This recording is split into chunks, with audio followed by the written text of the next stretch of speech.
Assalamu alaikum students, my name is Mohammed Umar. Today we will discuss basic concepts of vector. तो आज का हमारा topic जो है उसमें हम चंद एक जो बेसिक कॉन्सेप्ट हैं वेक्टर के बारे में वो इसमें डिस्कस करेंगे. Basic concept of vector. सबसे पहले इसमें देखेंगे कि स्केलर और वेक्टर के दरमियान डिफरेंस क्या होता है. स्केलर उस चीज़ को कहते हैं जिसमें हम जस्ट जो है सिर्फ उसकी मैग्नीट्यूड को डिस्कस करते हैं, जबकि वेक्टर क्वांटिटी ऐसी क्वांटिटी है जिसमें हम मैग्नीट्यूड के साथ साथ उसकी डायरेक्शन को भी डिस्कस कर रहे होते हैं. तो सबसे पहले हम इसमें देखेंगे वेक्टर्स को. वेक्टर को हम रिप्रेजेंट कैसे करते हैं.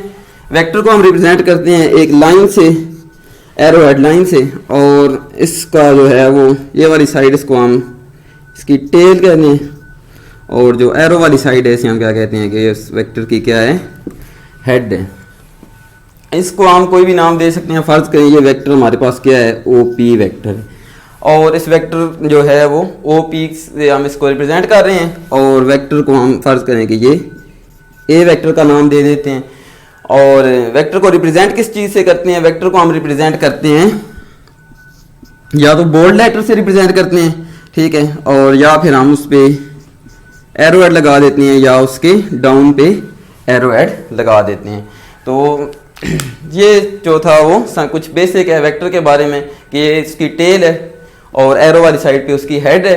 इसी तरह से वेक्टर को हम रिप्रेजेंट करते हैं या उसका ऊपर हम एरो हेड लगा देते हैं या उसके नीचे एरो हेड लगा देते हैं. और एक और चीज़ वेक्टर में कि वेक्टर को हम मैग्नीट्यूड और डायरेक्शन दोनों चीज़ें हम इसमें देखते हैं. मैग्नीट्यूड क्या होती है.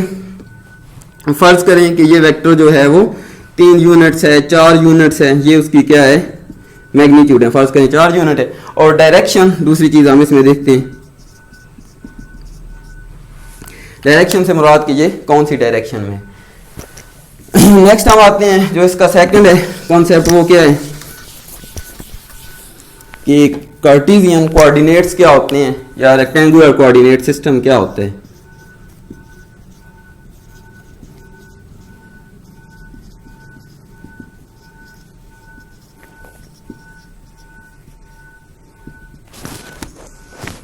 रेक्टेंगुलर कोऑर्डिनेट सिस्टम या उसे हम नाम देते हैं कार्टेशियन कोऑर्डिनेट सिस्टम, या उसके जो कोऑर्डिनेट्स होते हैं, एक को हम कहते हैं जो ज़मीन के हॉरिजॉन्टल है उसे हम नाम देते हैं एक्स एक्सिस का. इस तरफ एक्स होता है और इस तरफ नेगेटिव एक्स होता है, या उसे हम एक्स डैश भी लिखते हैं, नेगेटिव एक्स भी लिखते हैं. जब जो कि ज़मीन के वर्टिकल होते हैं उसे हम कहते हैं वाई एक्सिस, ऊपर वाला वाई, और जो नीचे की जानिब है उसे हम क्या कहेंगे, वाई डैश या नेगेटिव वाई एक्सिस. तो इट मीन्स कि इसके जो यहाँ पे जो भी वैल्यूज़ आएंगी वो दोनों पॉजिटिव होंगी, ठीक है, एक्स और वाई में, जबकि यहाँ पे एक्स नेगेटिव होगा और वाई क्या होगा, पॉजिटिव, और यहाँ पे दोनों नेगेटिव होंगे और इसमें जो है वो वाई पॉजिटिव होगा और एक्स पॉजिटिव होगा और वाई क्या होगा, नेगेटिव होगा. तो यहाँ पे ये क्या है, रेक्टेंगुलर कोऑर्डिनेट सिस्टम के दो आपके पास रेक्टेंगुलर कोऑर्डिनेट्स आ गए हैं, एक एक्स एक्सिस है और दूसरा क्या है, वाई एक्सिस है. तो यहाँ पे अगर इसमें हम वेक्टर को रिप्रेजेंट करना चाहें तो वेक्टर को हम कैसे रिप्रेजेंट करेंगे. जहाँ पे ये दोनों एक्सिस मिल रहे हैं उसको हम ओरिजिन कहते हैं, ये उसका ओरिजिन है. और वेक्टर को हम इस तरह से इसमें रिप्रेजेंट करते हैं कि उसकी जो टेल है वो उसके ओरिजिन पे आती है और जो उसकी हेड है वो कहाँ पे आएगी, इन दोनों वेक्टर्स के दोनों एक्सिस के दरमियान आएगी, एक्स और वाई एक्सिस की. तो फर्ज करें ये आपके पास क्या है, ओ पी वेक्टर है. तो ये हम वेक्टर को रिप्रेजेंट कर रहे हैं, रेक्टेंगुलर कोऑर्डिनेट सिस्टम है, तो इस तरह से हम वेक्टर को रिप्रेजेंट करते हैं. तो नेक्स्ट हम देखेंगे इससे जो अगला कॉन्सेप्ट है वो क्या है.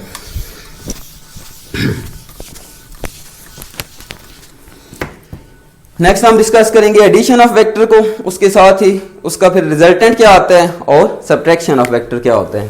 तो इसमें नेक्स्ट आगे देखते हैं कि addition of vectors.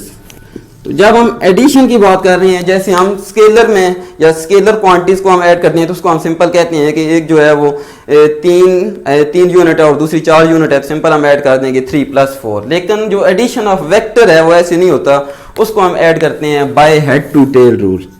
Bye head to tail rule, तो यहाँ पे हम कंसिडर करेंगे जब हम ऐड कर रहे हैं तो हमें एक से ज्यादा क्वांटिटीज चाहिए, 2 भी हो सकती हैं, 3 भी हो सकती हैं और 4 भी हो सकती हैं। तो कंसिडर करते हैं कि हमारे पास 2 वेक्टर है, एक वेक्टर है जिसे हमने नाम दे दिया ए वेक्टर का और दूसरा वेक्टर है जिसे हम नाम दे देते हैं बी वेक्टर का। दोनों को ऐड करेंगे, ऐड करते हैं by head to tail rule. सबसे पहले आपको ये पता होना चाहिए कि हेड टू टेल रूल होता क्या है। हेड टू टेल रूल में हम फर्स्ट वेक्टर की जो हेड है उसको हम सेकंड वेक्टर की टेल से ज्वाइन करते हैं। हेड कौन सी है, ये उसका एरो हेड वाली साइड, और टेल कौन सी है, ये उसका जो है, ठीक है। तो यहाँ पे हम इसको क्या करेंगे, सेकंड वेक्टर की टेल को फर्स्ट वेक्टर की हेड से ज्वाइन कर देंगे। ये फर्स्ट वेक्टर है ए वेक्टर, इसको इसी डायरेक्शन में उठा के हम यहां पे रख देंगे। ये बी वेक्टर आ गया, ए वेक्टर बी वेक्टर। तो इनका 2 वेक्टर ना हम पे यहाँ पे, तो जब हम ऐड कर रहे हैं तो कोई इसका रिजल्टेंट आएगा, और रिजल्टेंट हम कैसे इसमें ड्रा करेंगे कि फर्स्ट वेक्टर जो हमने लिया है उसकी टेल के साथ हम रिजल्टेंट वेक्टर की टेल को मिलाएंगे, और जो हमारे पास लास्ट वेक्टर है उसकी हेड के साथ हम रिजल्टेंट वेक्टर की हेड को मिलाएंगे। तो रिजल्टेंट वेक्टर की टेल को फर्स्ट वेक्टर की टेल के साथ और लास्ट वेक्टर की हेड के साथ ज्वाइन करेंगे तो ये हमारे पास क्या आ जाएगा, उसका नेक्स्ट जो कंसेप्ट है रिजल्टेंट वाला वो इसमें आ जाएगा। रिजल्टेंट ऑफ 2 वेक्टर्स या 3 वेक्टर्स ऑफ वेक्टर्स हम लिख लेते हैं। यहाँ पे एडिशन ऑफ वेक्टर इसमें डिस्कस किया। एडिशन क्या है कि एक या 2 से ज्यादा वेक्टर को हमने ऐड किया है और जो हमें उसमें का रिजल्टेंट मिलता है उसे हम आर से रिप्रेजेंट कर सकते हैं। और आर क्या होगा, यहाँ पे हमने 2 वेक्टर लिए हैं तो उससे ए वेक्टर प्लस बी वेक्टर, ये उसका रिजल्टेंट वेक्टर आ गया है। और रिजल्टेंट वेक्टर जो होता है वो जितने भी हम वेक्टर ऐड कर रहे हैं उसका कंबाइन इफेक्ट जो है वो रिजल्टेंट वेक्टर पे आता है। तो हम 2 से ज्यादा वेक्टर भी ले सकते हैं। कंसिडर करते हैं कि हमारे पास 3 वेक्टर हैं, एक वेक्टर जो है वो उसे आप एल वेक्टर का नाम दे दें, और दूसरा जो वेक्टर है फर्ज करें वो आपके पास एम वेक्टर है, और इसी तरह से जो तीसरा वेक्टर है वो एन वेक्टर है। अब इन तीनों वेक्टर्स को हम ऐड करेंगे। कैसे ऐड करेंगे, by head to tail rule. First vector की हेड, फर्स्ट वेक्टर की हेड के साथ हम सेकंड वेक्टर की टेल को ज्वाइन करेंगे, और उसी तरह से उसी डायरेक्शन में, जिस डायरेक्शन में वो है उसी डायरेक्शन में यहाँ पे इसको प्लेस कर दिया है सिंपली।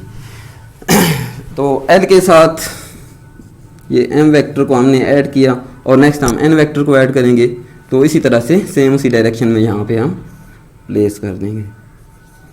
तो ये आ गया है एन वेक्टर। अब यहाँ पे इन 3 वेक्टर्स का भी कोई ना कोई रिजल्टेंट वेक्टर होगा, और वो रिजल्टेंट वेक्टर क्या आएगा कि हम फर्स्ट वेक्टर की टेल को रिजल्टेंट वेक्टर की टेल से ज्वाइन करेंगे, और लास्ट वेक्टर की जो हेड है, सॉरी, फर्स्ट वेक्टर की टेल को रिजल्टेंट वेक्टर की फर्स्ट रिजल्टेंट वेक्टर की टेल को फर्स्ट वेक्टर की टेल से, और रिजल्टेंट वेक्टर लास्ट वेक्टर की हेड को रिजल्टेंट वेक्टर की हेड से हम ज्वाइन करेंगे तो हमारे पास रिजल्टेंट आ जाएगा। और रिजल्टेंट क्या होगा, इसमें 3 वेक्टर हम ले रहे हैं, तो कौन कौन से हैं, रिजल्टेंट को हम आर से ही रिप्रेजेंट कर लेते हैं, यहाँ से भी, यहाँ पे भी। और फर्स्ट है हमारे पास एल वेक्टर है, सेकंड कौन सा है, एम वेक्टर है, और थर्ड कौन सा है, एन वेक्टर है। तो इसमें हमने क्या डिस्कस किया कि addition of vector by head to tail rule. और रिजल्टेंट क्या होता है, combined effect of all vectors which are added in this.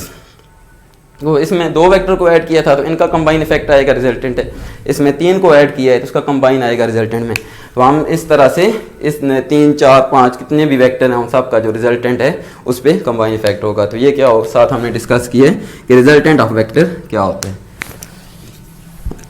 Next हम जैसे हमने वेक्टर को ऐड किया है उसी तरह हम सब्ट्रैक्शन ऑफ वेक्टर को भी डिस्कस करेंगे इसमें। नेक्स्ट देखते हैं कि सब्ट्रैक्शन ऑफ वेक्टर क्या होता है।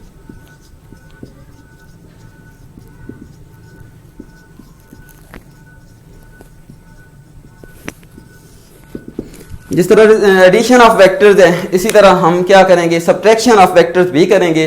लेकिन सब्ट्रैक्शन हम उस तरह से नहीं करेंगे कि जैसे हम किसी चीज़ को माइनस करते हैं, बल्कि यहाँ पे जो सब्ट्रैक्शन ऑफ वेक्टर होगी, जैसा कि हमारे पास सेकंड वेक्टर है कि फर्स्ट वेक्टर हमारे पास इसी तरह से ए वेक्टर हम ले लेते हैं, और सेकंड वेक्टर हमने एडिशन में लिया था इस तरह से बी वेक्टर। लेकिन यहाँ पे हम जो दूसरा वेक्टर है जिसको हम माइनस करना चाह रहे हैं, पहले हम उसकी डायरेक्शन को देख लेंगे कि फर्ज करें कि ये इस डायरेक्शन में है तो ये बी वेक्टर है, यहाँ से ही हम इसके अपोजिट डायरेक्शन में ले लेते हैं नेगेटिव ऑफ बी वेक्टर। तो हम करेंगे क्या कि हम by head to tail rule हम करेंगे इनको ऐड ही, लेकिन यहाँ पे हम क्या करेंगे कि जो इसकी डायरेक्शन थी हमने इसकी डायरेक्शन को चेंज किया तो ये हमारे पास नेगेटिव ऑफ वेक्टर बी आ गए। तो इसी तरह से ए वेक्टर को और नेगेटिव ऑफ बी वेक्टर को ऐड करेंगे तो जो रिजल्टेंट आएगा वो हमारे पास सब्ट्रैक्शन ऑफ वेक्टर आ जाएगा। वेक्टर ए और ये हमारे पास अब हम सब्ट्रैक्शन ले रहे हैं तो नेगेटिव ऑफ वेक्टर को यहाँ पे ऐड करेंगे, तो ये नेगेटिव ऑफ वेक्टर बी और रिजल्टेंट फिर कैसे आएगा कि अगेन रिजल्टेंट जो होगा वो फर्स्ट वेक्टर की टेल से और रिजल्टेंट का जो हेड होगा वो लास्ट वेक्टर की हेड से। तो रिजल्टेंट का जो टेल है वो फर्स्ट वेक्टर की टेल से और हेड लास्ट वेक्टर की हेड से हमने मिला दिए। तो रिजल्टेंट क्या आएगा, A vector plus minus B vector है, जो ये है दोनों को एक्चुअली हमने ऐड किया है, लेकिन यहाँ पे चूंकि नेगेटिव साइन है तो ये रिजल्टेंट क्या आ जाएगा, ए वेक्टर माइनस बी वेक्टर। ये था सब्ट्रैक्शन का कंसेप्ट के सब्ट्रैक्ट कैसे करते हैं हम वेक्टर्स को। तो ये दो वेक्टर्स को हमने इस तरह से सब्ट्रैक्ट कर लिए है।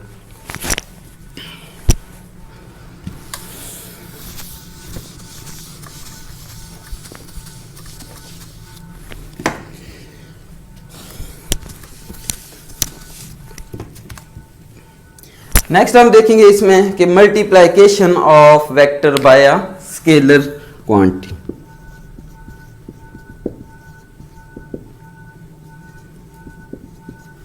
Of vector bye a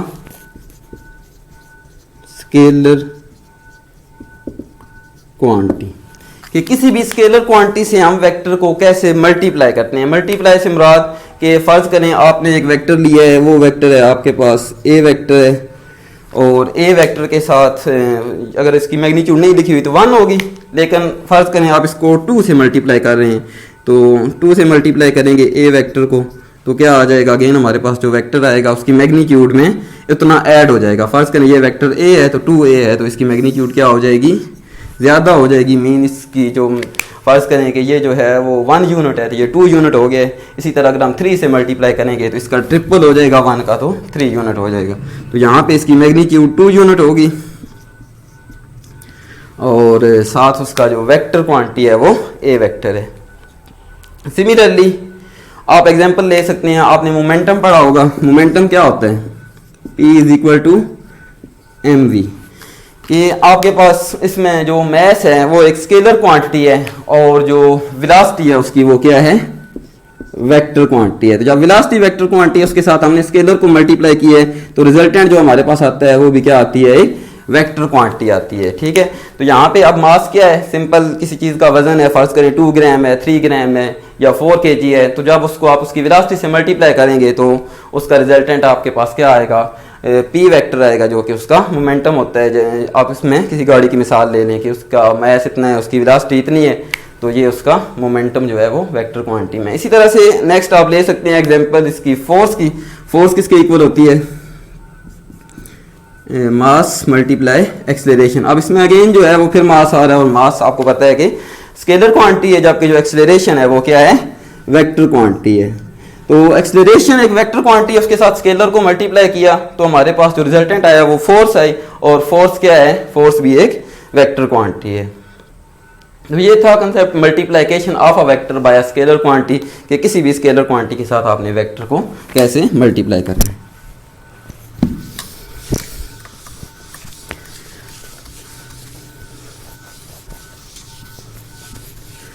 multiplication के बाद नेक्स्ट जो हम इसमें कंसेप्ट देखेंगे वो ये है कि यूनिट वेक्टर क्या होता है।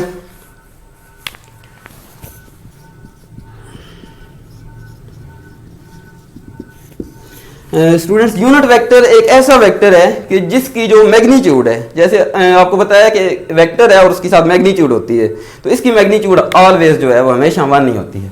फर्ज करें ये वेक्टर ए है तो इसकी मैग्नीट्यूड क्या होगी, 1 मैग्नीट्यूड होगी। और इसको हम रिप्रेजेंट कैसे करते हैं, हम जो है वो यूनिट वेक्टर को फाइंड कैसे करते हैं, तो वेक्टर को रिप्रेजेंट करने के लिए यूनिट वेक्टर को साथ हम उसकी डायरेक्शन को रिप्रेजेंट करते हैं। यूनिट वेक्टर की मैग्नीट्यूड 1 होती है और साथ वो उसकी डायरेक्शन को हमें बता रहा होता है। फर्ज करें ये ए वेक्टर है तो ये उसकी फर्ज करें मैग्नीट्यूड है और साथ इसका ए का यूनिट वेक्टर।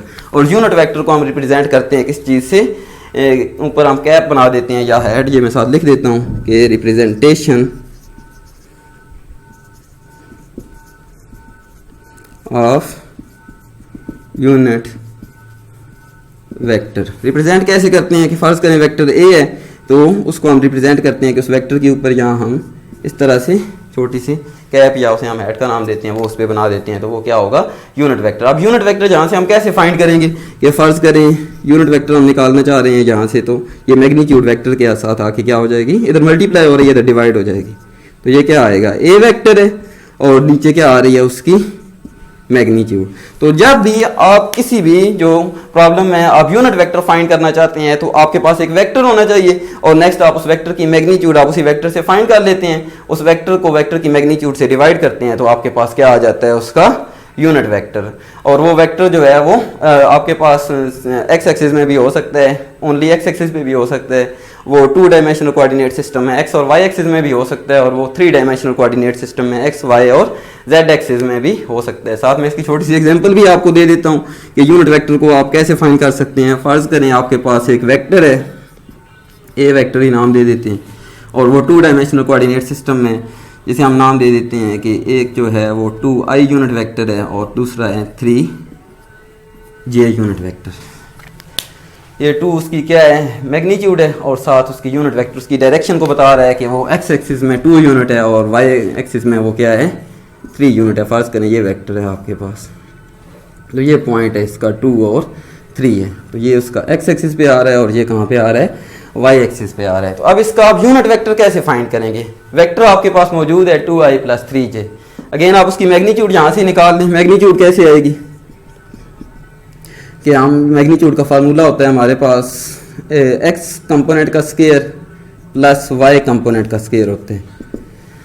तो एक्स कंपोनेंट जो है वो हमारे पास 2 आ रहा है और वाई जो कंपोनेंट है उसका वो क्या आ रहा है, 3 आ रहा है, तो 2 का स्क्वायर प्लस 3 का स्क्वायर, ये उसकी मैग्नीट्यूड आ गई, 2 का स्क्वायर प्लस 4 और 3 का स्क्वायर 9, और ये उसकी मैग्नीट्यूड आ गई 13 का स्क्वायर रूट।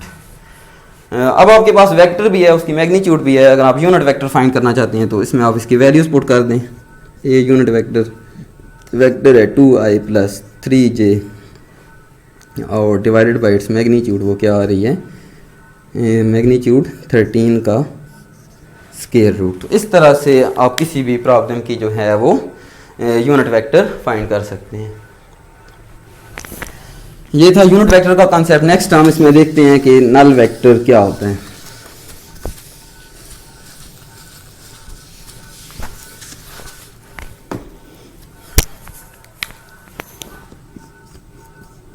नल वेक्टर,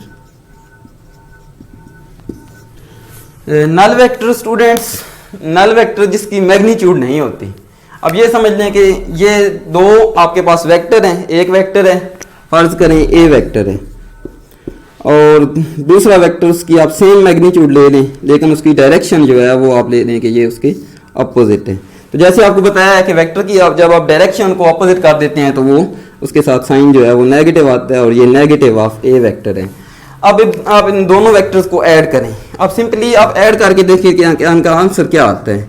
ए वेक्टर है और दूसरा क्या है, माइनस ऑफ ए वेक्टर, तो दोनों को आप ऐड करें तो क्या आएगा, A vector minus A vector, और आंसर आपके पास क्या आएगा, 0 वेक्टर। ये 2 ऐसे वेक्टर जिनकी मैग्नीट्यूड सेम हो और उनमें से एक वेक्टर की डायरेक्शन अपोजिट हो तो उनका जो सम है वो आपके पास नल वेक्टर आएगा। और वेक्टर इसको क्यों कहते हैं कि ये 2 वेक्टर का सम है और इसकी जो मैग्नीट्यूड है वो 0 है। तो जब 0 मैग्नीट्यूड है तो आपके ध्यान में ये भी क्वेश्चन आएगा कि इसकी कोई ना कोई डायरेक्शन भी तो होनी चाहिए। तो इसकी जो डायरेक्शन हम लिखते हैं वो डायरेक्शन क्या होगी, डायरेक्शन इसकी कोई भी हो सकती है, उसे हम नाम देते हैं कि आर्बिट्रेरी डायरेक्शन। डायरेक्शन इसकी क्या होगी, आर्बिट्रेरी। जब उसकी मैग्नीट्यूड ही नहीं है तो डायरेक्शन आर्बिट्रेरी होगी।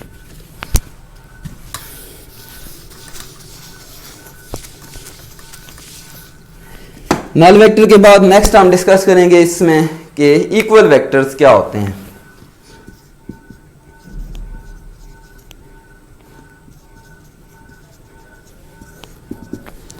इक्वल नाम से ही जाहिर है कि दोनों वेक्टर, जो वेक्टर्स हम जहाँ पे लेंगे वो इक्वल वेक्टर होंगे। और वेक्टर से मुराद के एक से ज़्यादा वेक्टर होंगे। फर्ज करें हमारे पास दो वेक्टर हैं, एक वेक्टर है ए वेक्टर और दूसरा वेक्टर है बी वेक्टर। इक्वल से मुराद के उन दोनों की मैग्नीट्यूड सेम होगी और उनकी डायरेक्शन जो है वो भी सेम होगी। तो जब उनकी मैग्नीट्यूड भी सेम है, उन दोनों वेक्टर की डायरेक्शन भी सेम है, तो हम ये भी कह सकते हैं कि वो दोनों वेक्टर्स जो हैं वो पैरेलल होंगे। तो इक्वल वेक्टर्स को हम पैरेलल वेक्टर्स भी कह सकते हैं।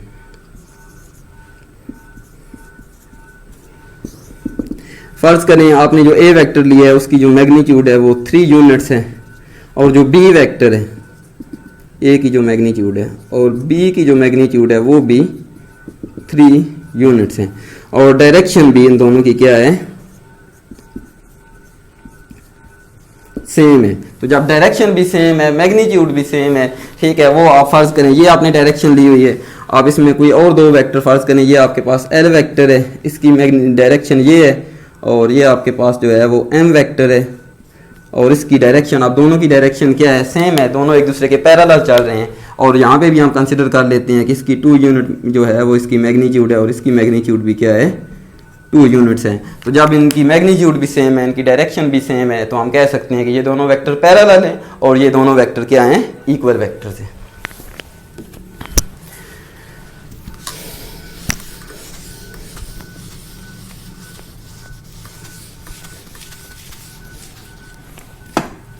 इक्वल वेक्टर के बाद हम डिस्कस करेंगे कि rectangular components of A vector, कि एक वेक्टर आप लेते हैं उसके रेक्टेंगुलर कंपोनेंट्स कौन कौन से हो सकते हैं।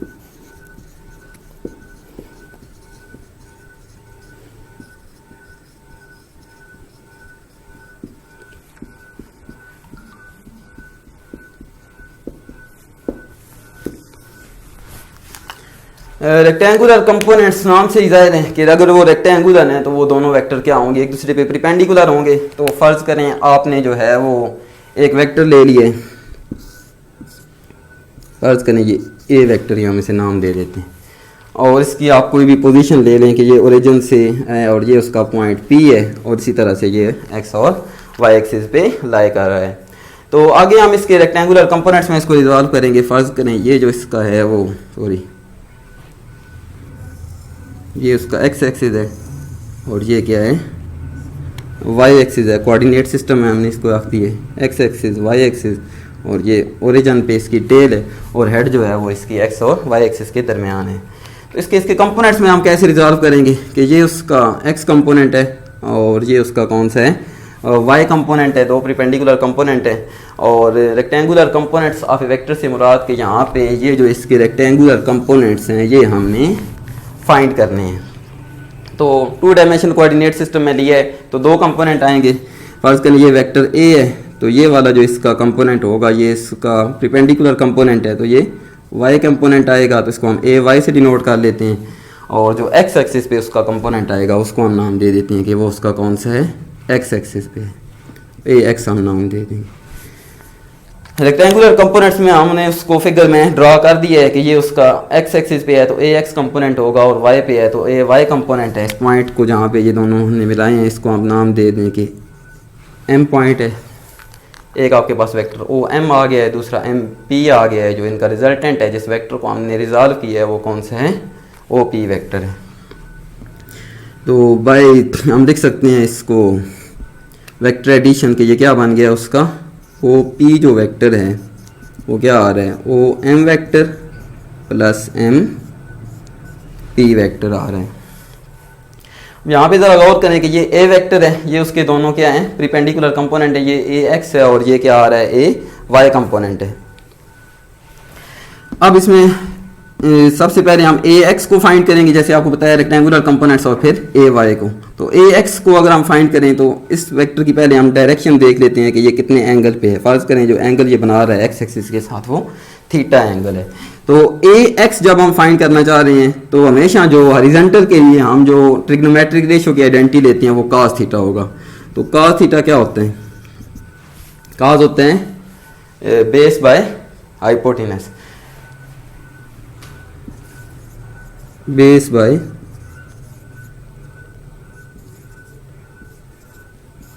अब इसमें बेस क्या है, बेस हमारे पास जो है वो ए एक्स आ रहे हैं और हाइपोटेनस जो है वो वेक्टर ए है। यहाँ से हम इसका क्या निकाल सकते हैं, हॉरिजॉन्टल कंपोनेंट। हॉरिजॉन्टल कंपोनेंट इसमें से क्या आएगा, cos theta is equal to, ये हमारे पास ए एक्स बाई ए आ गए, ए एक्स फाइंड करें तो ये क्या आएगा, ए इधर आके मल्टीप्लाई हो जाएगा तो ये आएगा ए cos थीटा। तो ये जो आपने निकाला है ये उसका एक्स कंपोनेंट निकाल लिया है या उसका हॉरिजॉन्टल कंपोनेंट निकाल लिया है आपने। नेक्स्ट हम इसका वर्टिकल कंपोनेंट देखते हैं। राइट एंगल ट्राइंगल में जो वाई कंपोनेंट हम इसका देखेंगे वो क्या है, ए वाई है और ये है एम पी या ए वाई कंपोनेंट। तो इसको हम कैसे फाइंड करते हैं कि हम इसमें जो ट्रिग्नोमेट्रिक रेशो की जो आइडेंटिटी लेते हैं वो कौन सी आएगी, साइन थीटा। और साइन थीटा किसके इक्वल होता है, परपेंडिकुलर बाय हाइपोटेनस। परपेंडिकुलर इसमें आ रहा है ए वाई और हाइपोटेनस क्या है, ए वेक्टर है। तो ये साइन थीटा के इक्वल, यहाँ से आप इसका परपेंडिकुलर कंपोनेंट फाइंड कर लें, ए वाई इज इक्वल टू ए इधर आके मल्टीप्लाई हो गए ए साइन थीटा। तो ये जो आपके पास इसके x और y कंपोनेंट हमने फाइंड कर लिए हैं, ए एक्स और ए वाई, ये उसके क्या हैं, रेक्टेंगुलर कंपोनेंट्स हैं वेक्टर ए के, जो हमने यहाँ पे कंसिडर किया था कि ए वेक्टर है और ये ए एक्स उसका हॉरिजॉन्टल कंपोनेंट, ए वाई क्या है, वर्टिकल कंपोनेंट। तो इसको जब भी हम किसी क्वेश्चन में फाइंड करना चाहते हैं कि आपके पास कोई वेक्टर गिवन है और उसके आप हॉरिजॉन्टल और वर्टिकल कंपोनेंट्स आप कैसे फाइंड करेंगे, तो आप क्या करेंगे कि उसका जो है वो हॉरिजॉन्टल कंपोनेंट फाइंड करना चाह रहे हैं तो A X is equal to A cos theta, A आपके पास जो मेन वेक्टर गिवन है, और इसी तरह से यहाँ पे भी ए वेक्टर। तो यहाँ पे ए की क्या आप मैग्नीट्यूड फाइंड कर लेंगे ए वेक्टर की, और जितना साथ आपको एंगल भी गिवन होगा कि कितना एंगल है, तो जस्ट आप cos थीटा फाइंड करेंगे और उसकी मैग्नीट्यूड से मल्टीप्लाई करेंगे तो ए एक्स आ जाएगा। यहाँ पे आप साइन थीटा फाइंड करेंगे, एंगल आपको गिवन होगा और इसी तरह से ए से मल्टीप्लाई करेंगे तो उसका जो है वो परपेंडिकुलर कंपोनेंट ए वाई आ जाएगा।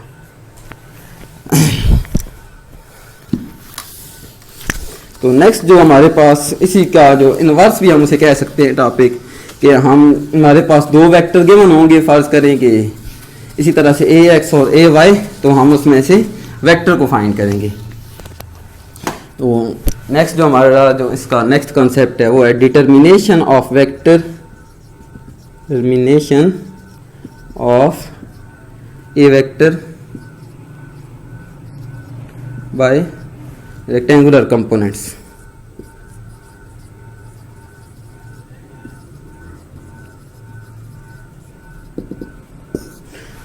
आपने अब क्या करना है, पहले आपने रेक्टेंगुलर कंपोनेंट्स को फाइंड करना था वेक्टर में से, अब आपने वेक्टर को फाइंड करना है उसके कंपोनेंट्स में से। तो अब आपने वेक्टर को डिटरमाइन करना है। कंसिडर करते हैं कि आपके पास दो वेक्टर गिवन है, एक वेक्टर है जिसको हम नाम दे देते हैं कि फ़र्ज़ करें वो ए एक्स वेक्टर है जो एक्स एक्सिस पे है, और उसकी जो आप उसकी ले रहे हैं कि फ़र्ज़ करें कि ये ए एक्स, और दूसरा जो वेक्टर आपके पास गिवन है वो कौन सा है, परपेंडिकुलर कंपोनेंट उसका ए वाई वेक्टर है। और इन दो वेक्टर को हम क्या करेंगे, ऐड करेंगे इसमें ए एक्स और ए वाई को, और हमारे पास जो है वो एक रिजल्टेंट वेक्टर आएगा, उसको हम नाम देंगे कि वो हमने डिटरमाइन कर लिए।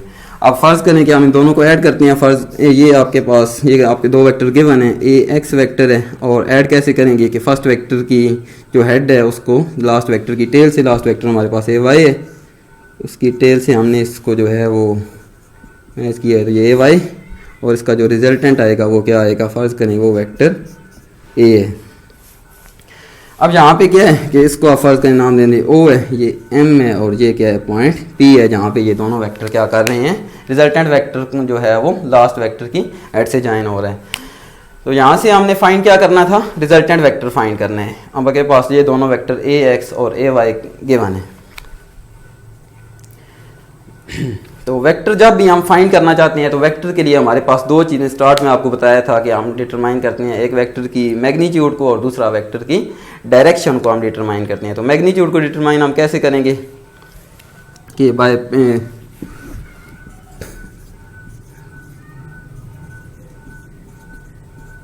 Pythagoras theorem.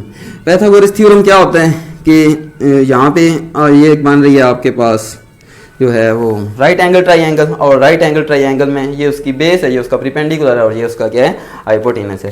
तो इस पे आप अप्लाई करें पाइथागोरस थ्योरम। क्या होता है, हाइपोटेनस का square is equal to base का स्क्वायर प्लस परपेंडिकुलर का स्क्वायर। हाइपोटेनस आपके पास है ए वेक्टर और ये इसका स्क्वायर आ जाएगा is equal to a x square plus a y square. अब ए यहाँ से आप इसकी मैग्नीट्यूड फाइंड करना चाह रहे हैं, तो मैग्नीट्यूड के लिए हम क्या करेंगे, दोनों तरफ इसकी स्क्वायर रूट ले लेंगे, तो यहाँ से स्क्वायर और रूट कैंसिल हो जाएगा और इधर से ए x square plus a y square, ये उसकी मैग्नीट्यूड आ गई है। और दूसरी चीज़ जो यहाँ पे हमें डिटरमाइन करनी होती है वेक्टर में, किसी भी वेक्टर के लिए, वो है उसकी डायरेक्शन। तो ये हमने इसकी मैग्नीट्यूड फाइंड कर ली, ये मैग्नीट्यूड फाइंड किया और डायरेक्शन क्या होगी यहाँ पे लिखेंगे, इसकी जो डायरेक्शन है वो क्या होगी। डायरेक्शन हम फाइंड करेंगे तो फ़र्ज़ करें कि जो है वो इसका एंगल है यहाँ पे वो थीटा एंगल है, तो थीटा एंगल से हम उसकी डायरेक्शन फाइंड करते हैं और डायरेक्शन के लिए जो आइडेंटिटी यूज़ करते हैं वो है टेन थीटा। टेन थीटा होता है परपेंडिकुलर बाय बेस, परपेंडिकुलर में हमारे पास ए वाई आ रहा है और बेस में ए एक्स आ रहा है। अच्छा, डायरेक्शन होती क्या है, डायरेक्शन जो है वो एंगल पे डिपेंड करती है और जैसे जैसे आप एंगल चेंज करते जाते हैं ये वेक्टर जो है वो उसी तरह से मूव करता जाएगा और उसकी डायरेक्शन चेंज होती जाएगी।